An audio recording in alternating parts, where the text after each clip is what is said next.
Chapter 1: The Grand Imperial Acronym.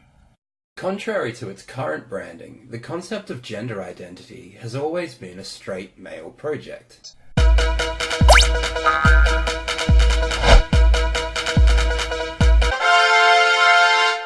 Perhaps as a way to obscure this fact, its proponents tend to ignore this and instead focus on the ultimately inconsequential differences between a gender spectrum and a gender binary.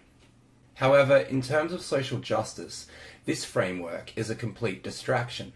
This is because gender identities work against the interests of women's liberation, regardless of whether they are divided into a spectrum or a binary, in the same way that petrol is flammable, regardless of whether it is measured in litres or gallons. The key difference between the two is that the binary is an old ideological framework which grew out of the material relations established in the earliest forms of patriarchy, while the gender spectrum is a crass PR makeover provided courtesy of neoliberal capitalism.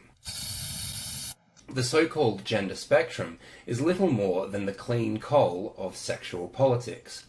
However, once a flawed premise becomes widely accepted, just as not supporting clean coal can theoretically be seen as not supporting the environment, well then, not supporting gender identity can just as easily become not supporting women, homosexuals, gender nonconformity, or whatever else these neoliberal missionaries feel like engulfing in their goddamn ceaselessly imperial acronym. It's almost like it needs to constantly expand just to stay alive. Isn't that weird? Where have I seen that before? Marx? Do you have any ideas? No?